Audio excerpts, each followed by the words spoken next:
الحمدللہ والصلاة والسلام علی رسول اللہ وعلی آلہ وصحبہ اجمعین، اما بعد، اعوذ باللہ من الشیطان الرجیم، بسم اللہ الرحمن الرحیم، وقل جاء الحق وزهق الباطل ان الباطل کان زہوقا، رب اشرح لی صدری ویسر لی امری واحلل عقدۃ من لسانی یفقہوا قولی۔ مولانا کلب صادق صاحب، میرے محترم بزرگوں اور میرے عزیز بھائیوں اور بہنوں، السلام علیکم ورحمۃ اللہ وبرکاتہ۔ آپ لوگ اکثر جانتے ہوں گے کہ میں تقریر اکثر صرف انگریزی میں کرتا ہوں۔ چند موقع پر جب آرگنائزرز اصرار کرتے ہیں، جیسے کہ آج کا موقع ہے، میں کوشش کرتا ہوں کہ اردو میں تقریر کروں، اور الحمدللہ انگریزی زبان پر مجھے مہارت ہے، اردو زبان پہ نہیں، تو ظاہر ہے کہ آج کی تقریر میں کافی غلطیاں ہوں گے، اور مجھے امید ہے کہ آپ ان غلطیوں کو نظر انداز کریں گے۔ اور میں تقریر کے شروع میں ہی آپ سب سے معذرت چاہتا ہوں، کیونکہ میں بمبئی سے تعلق رکھتا ہوں اور یہ لکھنؤ شہر کافی مشہور ہے، خصوصاً اردو زبان میں۔ میں یہ نہیں چاہتا ہوں کہ کسی کے دل کو چوٹ پہنچاؤں، اسی لیے تقریر کے پہلے معذرت چاہتا ہوں کہ اس تقریر میں کافی اردو زبان میں غلطیاں ہوں گی، کیونکہ آرگنائزرز نے اصرار کیا مجھ سے کہ ایک تقریر کم از کم اردو میں دینا چاہیے، اسی لیے میں نے ان کے اصرار پہ لبیک کہا۔ آج کے تقریر کا موضوع ہے جہاد اور دہشت گردی اسلام کے پس منظر میں۔ آج تقریباً 6 بلین 600 کروڑ انسان اس ساری دنیا میں ہیں، اور اس میں سے 20% سے زیادہ 1.3 بلین 130 کروڑ سے زیادہ مسلمان ہیں۔ لیکن افسوس کی بات ہے کہ اس اسلام مذہب کے بارے میں لوگوں میں سب سے زیادہ غلط فہمیاں ہیں، اور 11 ستمبر کے بعد، سن 2001 کے بعد، خصوصاً جہاد کے بارے میں کافی غلط فہمیاں ہیں۔ اسی لیے آج کی تقریر کا موضوع ہے جہاد اور دہشت گردی اسلام کے پس منظر میں۔ آج آپ دیکھیں گے انٹرنیشنل میڈیا پہ، چاہے وہ انٹرنیشنل میگزین ہو، انٹرنیشنل نیوز پیپر ہو، ریڈیو براڈ کاسٹ اسٹیشن ہو، ٹیلی ویژن چینل ہو یا سیٹلائٹ چینل ہو، ہم دیکھتے ہیں کہ اس انٹرنیشنل میڈیا میں اسلام کے متعلق کافی غلط فہمیاں پھیل رہی ہیں، کیونکہ میڈیا اسلام کے بارے میں غلط چیزیں پھیلا رہی ہے۔ اور آج مسلمانوں کو کہا جاتا ہے کہ وہ فنڈامنٹلسٹ ہے، بنیاد پرست ہے، ایک ایکسٹریمسٹ ہے، شدت پسند ہے، ایک ٹیررسٹ ہے، ایک دہشت گرد ہے۔ فنڈامنٹلسٹ کی کیا معنی ہوتا ہے؟ What is the meaning of the word fundamentalist? ایک بنیاد پرست کی معنی کیا ہوتا ہے؟ بنیاد پرست وہ شخص ہے جو بنیادی باتوں کو سمجھتا ہے اور اس پر عمل کرتا ہے، کسی بھی میدان کی بنیادی باتوں کو جانتا ہے، اور اگر وہ اس کے اوپر عمل کرتا ہے اسے کہتے ہیں بنیاد پرست۔ مثال کے طور پہ، اگر کوئی انسان کو ایک اچھا سائنٹسٹ بننا ہے تو اس کے لیے فرض ہے کہ وہ سائنس کی بنیادی باتیں جانے اور اس کے اوپر عمل کرے. جب تک وہ سائنس کے میدان میں بنیاد پرست نہیں ہوگا تب تک وہ ایک اچھا سائنٹسٹ بن ہی نہیں سکتا. اگر کوئی انسان کو ایک اچھا میتھمیٹیشین بننا ہے تو اس کے لیے فرض ہے کہ وہ میتھمیٹکس کے بنیادی باتوں کو جانے اور اس کے اوپر عمل کرے. جب تک وہ میتھمیٹکس کے میدان میں بنیاد پرست نہیں بنے گا تب تک وہ اچھا میتھمیٹیشین بن ہی نہیں سکتا. ہم سب بنیاد پرست کو ایک ہی لاٹھی سے نہیں ہانک سکتے. ہمیں دیکھنا چاہیے وہ کس میدان میں بنیاد پرست ہے. مثال کے طور پہ اگر ایک بنیاد پرست چور ہے جس کا پیشہ ہے چوری کرنا، وہ معاشرے کے لیے اچھا انسان نہیں ہے. دوسری اور اگر ہمارے معاشرے میں ایک بنیاد پرست ڈاکٹر ہے جو ہزاروں انسانوں کی جان بچاتا ہے، وہ معاشرے کے لیے اچھا انسان ہے، وہ ایک اچھا بنیاد پرست انسان ہے.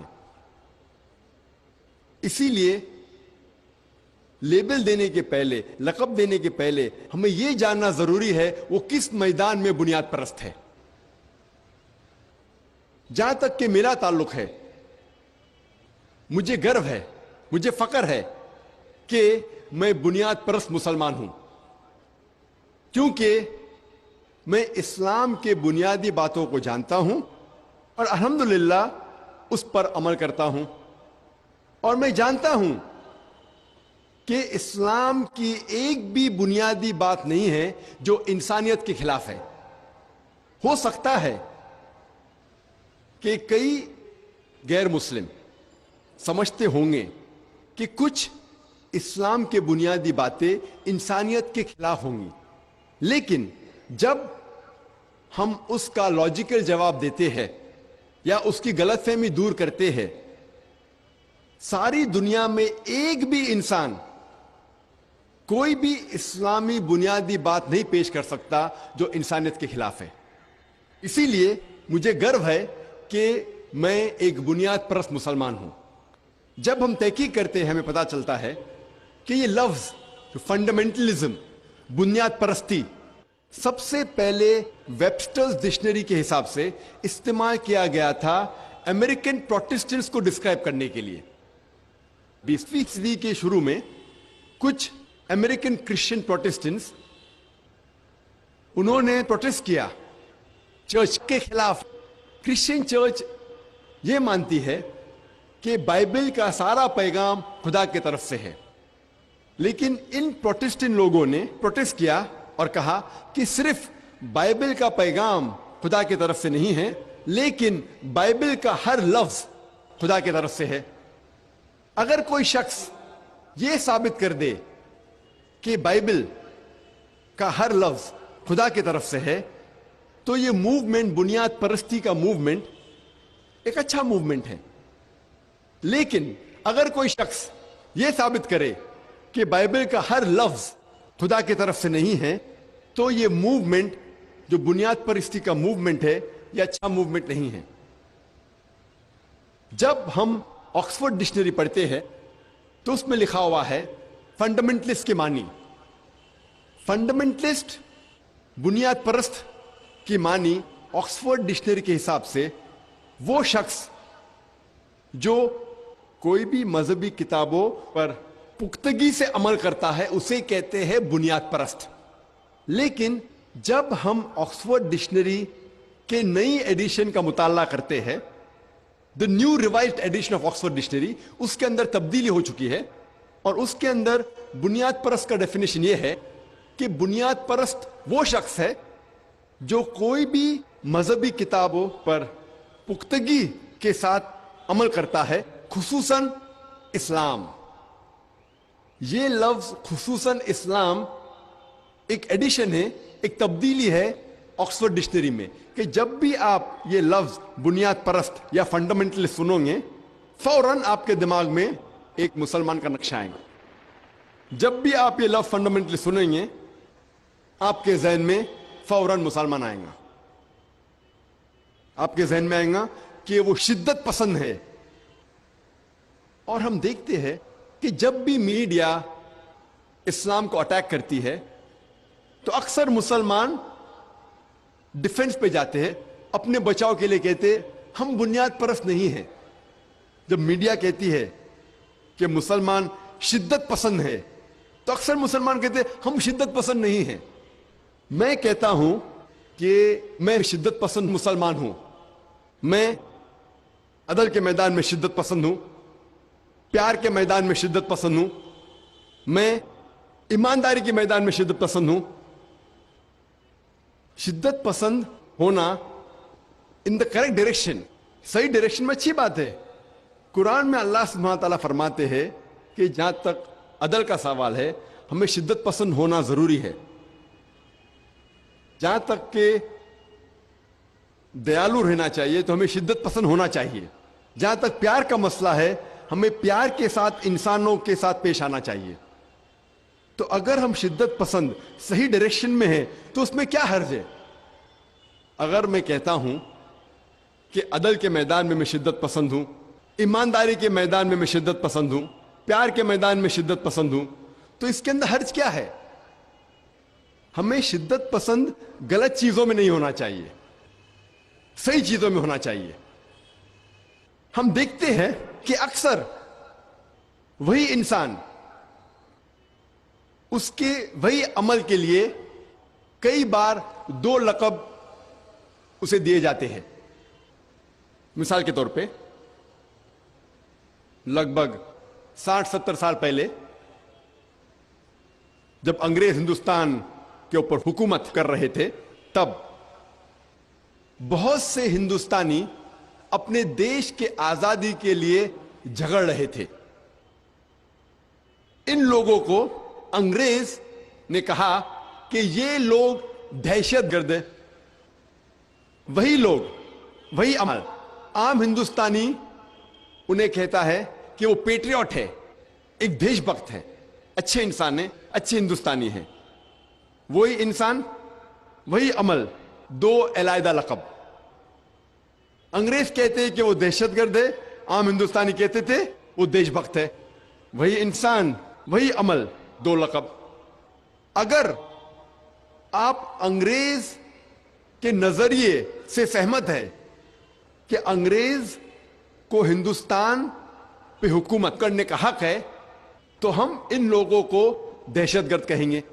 لیکن اگر آپ عام ہندوستانی کے نظریے سے سہمت ہے کہ انگریز ہندوستان میں تجارت کرنے آئے تھے, انہیں ہندوستان پہ حکومت کرنے کا کوئی حق نہیں, تو ہم ان لوگوں کو کہیں گے کہ وہ دیش بھکت ہے, وہ اچھے ہندوستانی ہیں. وہی انسان, وہی عمل, دو علیحدہ لقب. اسی لیے لقب دینے کے پہلے فرض ہے کہ ہم یہ جانیں وہ کس وجہ کے لیے جھگڑ رہا ہے, کس وجہ کے لیے جدوجہد کر رہا ہے. اور دنیا میں ایسے سینکڑوں مثالیں ہیں. مثال کے طور پہ ساؤتھ افریقہ کو انڈیپینڈنس ملنے کے پہلے, آزادی ملنے کے پہلے, سفید لوگ ساؤتھ افریقہ پہ حکومت کر رہے تھے, اور یہ سفید حکومت نیلسن منڈیلا کو سب سے بڑا دہشت گرد, ٹیررسٹ کہتی تھی. اور اس نیلسن منڈیلا کو یہ سفید حکومت نے 25 سال سے زیادہ رابن آئلینڈ میں قید رکھا تھا. سفید حکومت نیلسن منڈیلا کو کہتی تھی کہ وہ دہشت گرد ہے. عام ساؤتھ افریقنز کہتے تھے کہ نیلسن منڈیلا ایک اچھا انسان ہے. وہی انسان, وہی عمل, لیکن دو علیحدہ لقب. سفید حکومت کہتی تھی کہ وہ ایک دہشت گرد ہے, عام ساؤتھ افریقنز کہتے تھے کہ وہ اچھا انسان ہے. اگر آپ سفید حکومت, وائٹ اپارتھائڈ گورنمنٹ کے نظریے سے سہمت ہے کہ سفید چمڑی انسان کو اونچا کرتی ہے, تو ہمیں بے شک یہ قبول کرنا ہوگا کہ نیلسن منڈیلا ایک دہشت گرد تھا. لیکن اگر آپ عام ساؤتھ افریقنز کے نظریے سے سہمت ہے کہ چمڑی کا رنگ انسان کو اونچا یا نیچا نہیں کر پاتا, جس طریقے سے اللہ سبحانہ وتعالیٰ فرماتے ہیں سورہ حجرات میں سورہ نمبر 49 آیت نمبر 13 میں اللہ تعالیٰ فرماتے یا ایھا الناس انا خلقناکم من ذکر و انثی وجعلناکم شعوبا وقبائل لتعارفوا ان اکرمکم عند اللہ اتقاکم ان اللہ علیم خبیر. اے انسانوں، ہم نے تمہیں ایک جوڑے سے پیدا کیا ہے، آدمی اور عورت کے، اور آپ لوگوں کو قبیلوں میں بانٹا ہے تاکہ آپ ایک دوسروں کو پہچان سکو، نہ کہ آپ ایک دوسروں سے نفرت کریں. اور آپ لوگوں میں سے سب سے بہتر انسان وہ ہے جس کے پاس تقویٰ ہے. اللہ کے نظر میں، اسلام کے نظر میں کوئی بھی انسان اونچا یا نیچا جات پات سے نہیں ہوتا، چمڑی کے رنگ سے نہیں ہوتا، مال سے نہیں ہوتا، دولت سے نہیں ہوتا، جن سے نہیں ہوتا، لیکن ہوتا ہے صرف تقوی کے ساتھ، خدا کے خوف کے ساتھ، اچھے اعمال کے ساتھ. اگر آپ اسلامک نظریے سے سہمت ہے کہ چمڑی کا رنگ کوئی انسان کو اونچا یا نیچا نہیں کرتا، تو ہمیں یہ قبول کرنا پڑے گا کہ نیلسن منڈیلا دہشت گرد نہیں تھا، وہ اچھا انسان تھا. اور ساؤتھ افریقہ کو آزادی ملنے کے بعد چند سال بعد وہی شخص نیلسن منڈیلا کو نوبل پرائز ملتا ہے. نوبل پرائز ساری دنیا میں امن کا سب سے بڑا ایوارڈ، اسے کہتے ہیں نوبل پرائز فار پیس. وہی شخص جس کو 25 سال قید کیا گیا تھا اور 25 سال تک کہا گیا تھا کہ وہ دہشت گرد ہے، چند سال بعد اسے ایوارڈ ملتا ہے نوبل پرائز فار پیس. ساری دنیا کا سب سے اونچا ایوارڈ امن کے میدان میں وہی شخص کو ملتا ہے. تو ہم دیکھتے ہیں کہ وہی شخص، وہی عمل، لیکن دو علیحدہ لقب. اسی لیے لقب دینے کے پہلے ہمیں یہ جاننا ضروری ہے کہ کس وجہ سے وہ انسان جدوجہد کر رہا ہے. آج سب سے زیادہ غلط فہمی جو اسلام کے متعلق ہے وہ ہے لفظ جہاد. لفظ جہاد کے متعلق سب سے زیادہ غلط فہمیاں ہیں. یہ غلط فہمیاں صرف غیر مسلم کے درمیان نہیں ہیں، لیکن مسلمانوں کے بیچ بھی ہے. غیر مسلم اور کئی مسلمان یہ سمجھتے ہیں کہ کوئی بھی جنگ اگر کوئی بھی مسلمان لڑ رہا ہے، چاہے وہ ذاتی فائدے کے لیے ہو، چاہے اپنے نام کے لیے ہو، چاہے مال کے لیے ہو، چاہے طاقت کے لیے ہو، اگر کوئی بھی جنگ کوئی بھی مسلمان لڑ رہا ہے اسے کہتے ہیں جہاد. یہ بہت بڑی غلط فہمی ہے. کوئی بھی مسلمان کوئی بھی جنگ لڑ رہا ہے، چاہے وہ ذاتی فائدے کے لیے ہو، چاہے مال کے لیے ہو، نام کے لیے ہو یا طاقت کے لیے ہو، اسے جہاد نہیں کہتے. جہاد آتا ہے عربی لفظ جہادہ سے، جس کے معنی ہے to strive, to struggle. Urdu میں ہم کہیں گے جد و جہد. جہاد کی معنی ہے جد و جہد. اور اسلام کے پس منظر میں اگر کوئی شخص اپنے نفس کے ساتھ جد و جہد کر رہا ہے صحیح راستے پہ آنے کے لیے، اسے کہتے ہیں جہاد. اگر کوئی انسان جد و جہد کر رہا ہے معاشرے کو سدھارنے کے لیے، اسے کہتے ہیں جہاد. اگر کوئی شخص جنگ کے میدان میں اپنے آپ کو بچانے کے لیے جد و جہد کر رہا ہے، اسے کہتے ہیں جہاد. اگر کوئی شخص ظلم کے خلاف لڑتا ہے، جد و جہد کرتا ہے، اسے کہتے ہیں جہاد. جہاد کی معنی ہے جد و جہد، صرف جد و جہد. مثال کے طور پہ اگر کوئی طالب علم، اگر کوئی اسٹوڈنٹ اپنے امتحان کو پاس کرنے کے لیے جد و جہد کر رہا ہے، اسے عربی میں کہیں گے کہ وہ جہاد کر رہا ہے. جہاد کے معنی ہے جد و جہد. اور لوگوں کو غلط فہمی ہے، غیر مسلمان کو بھی اور مسلمانوں میں بھی، کئی مسلمانوں کو، کہ جہاد صرف مسلمان ہی کر سکتے ہیں. اللہ سبحانہ و تعالی قرآن مجید میں کئی جگہ ذکر کرتے ہیں کہ غیر مسلمانوں نے بھی جہاد کیا. اللہ تعالیٰ فرماتے ہیں سورہ لقمان میں سورہ نمبر 31 آیت نمبر 14. اللہ تعالیٰ فرماتے اے انسانوں ہم نے تم پہ فرض کیا ہے کہ آپ اپنے والدین کی خدمت کرو اور آپ کی والدہ نے آپ کو تکلیف کے ساتھ پیٹ میں رکھا اور تکلیف کے ساتھ جنم دیا اور دودھ پلایا. اس کے فوراً بعد اللہ تعالیٰ فرماتے ہیں سورہ لقمان میں سورہ نمبر 31 آیت نمبر 15 میں لیکن اگر آپ کے والدین آپ کے ساتھ جد و جہد کرے جہاد کرے آپ کو اس کی عبادت کرنے کے لیے اللہ کے علاوہ جس کا آپ کو علم نہیں ہے تو آپ ان کی بات نہیں مانو لیکن تب بھی ان کے ساتھ اچھا سلوک کرو. یہاں اللہ تعالیٰ فرماتے ہیں کہ غیر مسلم والدین اپنے بچوں کے ساتھ جہاد کر رہے ہیں جد و جہد کر رہے ہیں انہیں شرک کرنے پہ مجبور کر رہے ہیں. یہاں اللہ تعالیٰ فرماتے ہیں کہ غیر مسلمان والدین جہاد کر رہے ہیں اپنے بچوں کو اس کی عبادت کرنے کے لیے اللہ کے علاوہ جس کا اسے علم نہیں ہے.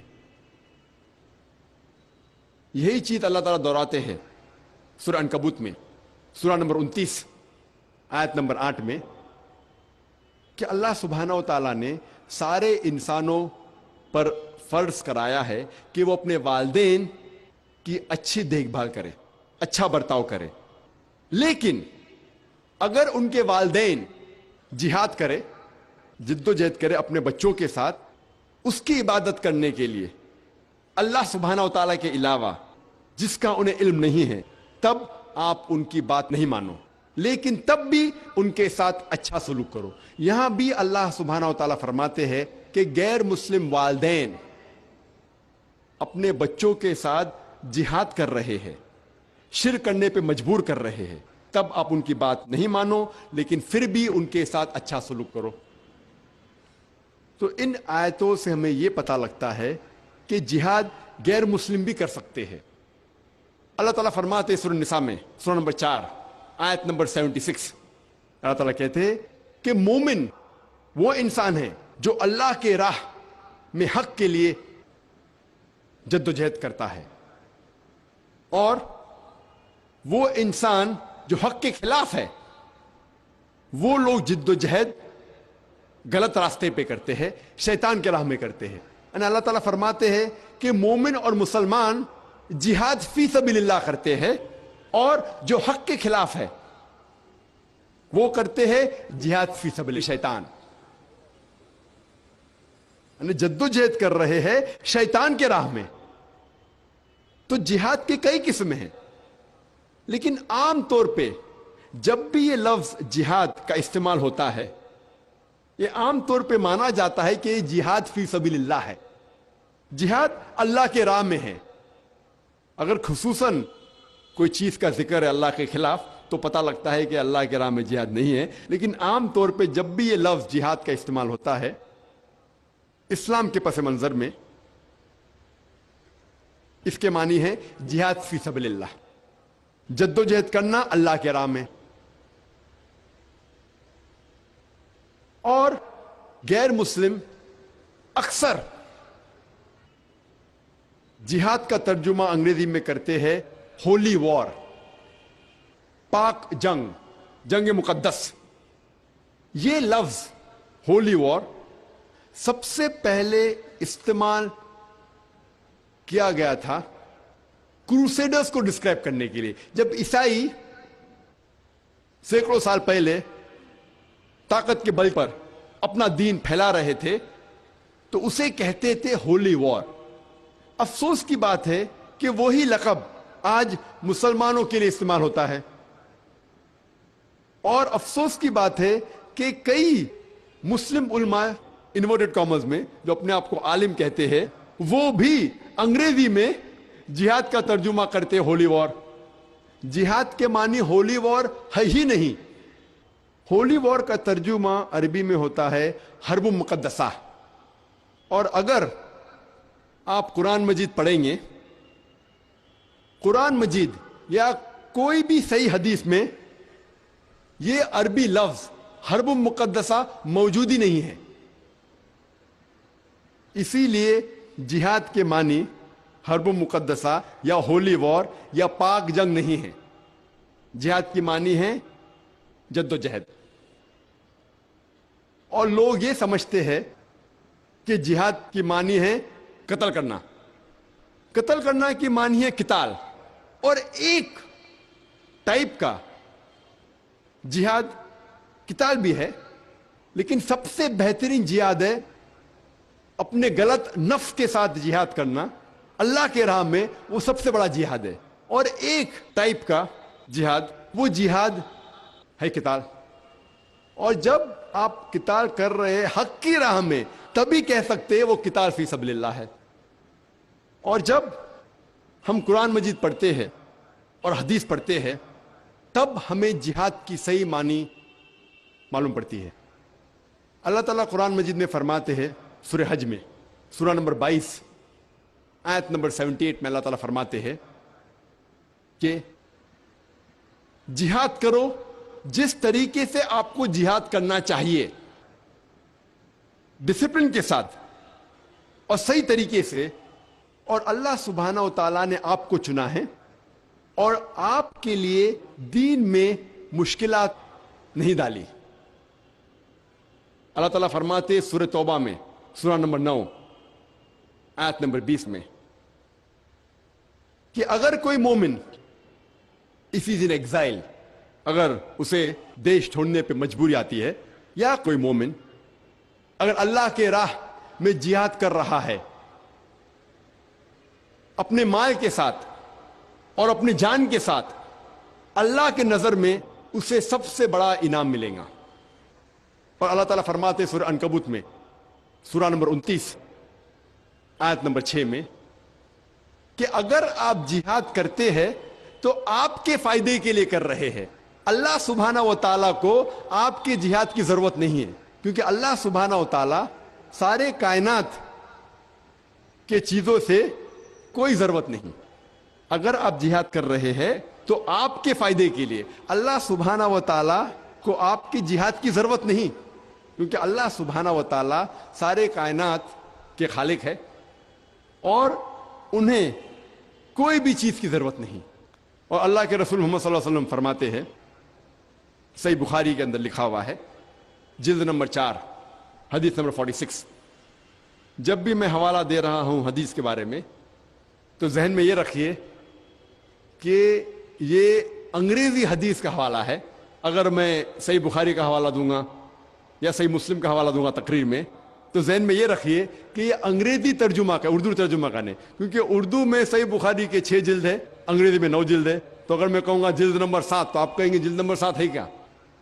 تو جب بھی میں حوالہ دے رہا ہوں یہ انگریزی ترجمہ جو صحیح بخاری یا صحیح مسلم یا کئی حدیثوں کا حوالہ دوں گا میں. قرآن مجید الحمدللہ عربی میں وہی ہے، تو حوالے کی تبدیلی نہیں ہوئی. اور یہ میری عادت ہے کہ جب بھی میں حدیث پیش کرتا ہوں تو حوالے کے ساتھ پیش کرتا ہوں.